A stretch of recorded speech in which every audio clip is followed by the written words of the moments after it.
La lucha libre es un deporte exigente. Los luchadores pueden ser considerados atletas de alto rendimiento, a veces. Con agendas apretadas y probabilidades enormes de sufrir lesiones, estos atletas dedican sus vidas enteras a subir a luchar a un ring, algunos de ellos por gusto y amor a este deporte, otros más por necesidad, pero existe una categoría que puede incluirlos a ambos y no es necesariamente buena. Algunos luchadores han estado tanto tiempo en el negocio que se les considera leyendas. Sin embargo, algunos llegan a extremos inimaginables y se aferran a seguir luchando aun cuando su cuerpo ya no puede más y su popularidad se encuentra por los suelos. Con este video no busco hacer una crítica, sino una reflexión basada exclusivamente en mi opinión y experiencias personales. Así como expresar la mía, me encantaría que dejaras la tuya en la caja de comentarios. Sin más preámbulos, comenzamos.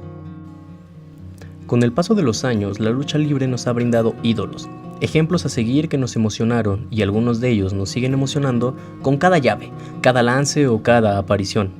Algunos se han ganado el título de leyenda a pulso, llegando a lo más alto, manteniéndose ahí y generalmente retirándose estando en lo más alto de sus carreras. Como ejemplo de esto tenemos a grandes íconos de la lucha libre como Shawn Michaels o Stone Cold, grandes nombres de la lucha que supieron cuándo ponerle un alto a sus carreras, manteniendo su prestigio hasta la última lucha. Sin embargo, hoy no estamos para hablar de ellos, sino de sus casos contrarios, grandes íconos de la lucha que lamentablemente cada día que pasa se manchan sus nombres, luchando a pesar de sus avanzadas edades, su poca o nula condición física e inclusive restricciones médicas.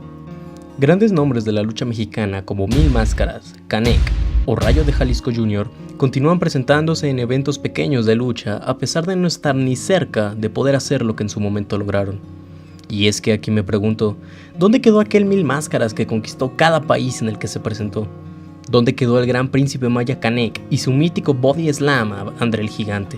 ¿Dónde quedó aquel Rayo de Jalisco Jr. que continuaría con el legado que le fue heredado, brindando una de las mejores luchas de máscara contra máscara en contra de Cien Caras? Hoy son solo un pequeño rastro de las grandes historias que nos contaron. Ojo, con esto no busco culparlos de no dar grandes luchas. La edad no perdona a nadie. Sin embargo, me parece que aferrarse a hacer algo, aún sabiendo que ya no puede hacerse como antes, fue el mayor de los errores de los luchadores antes mencionados, así como de muchos otros.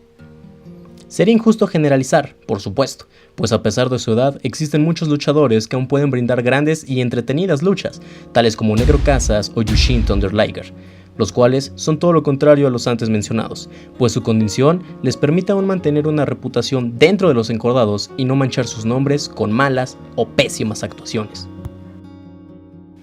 Existe un caso particular como lo es el de The Undertaker, leyenda de la WWE y leyenda del wrestling en general.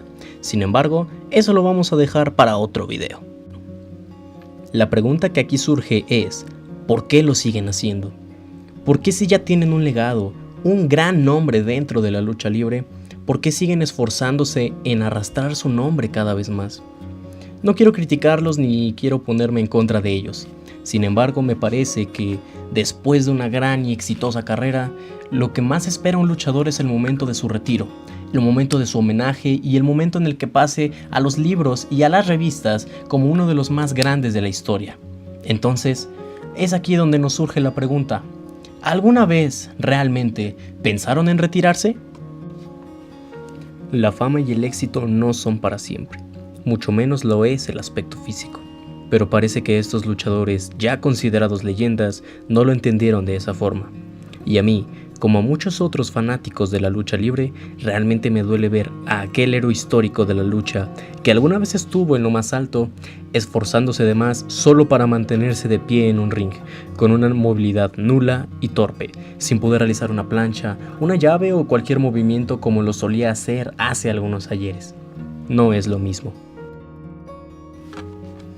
Para concluir, reiterando que esto solo refleja mi visión personal, me parece que los grandes nombres de la lucha libre deberían retirarse siendo eso, grandes.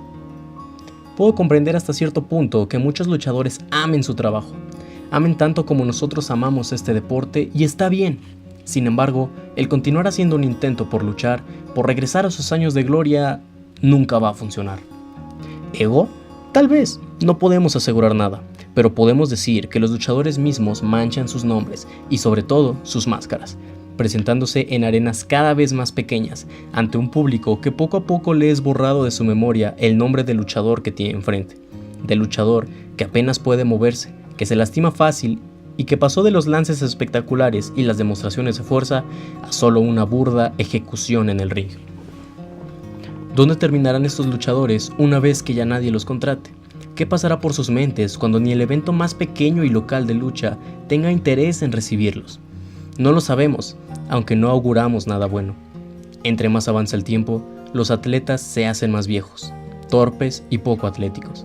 Si no pueden aceptar eso, entonces será difícil tomarlos con seriedad una vez más.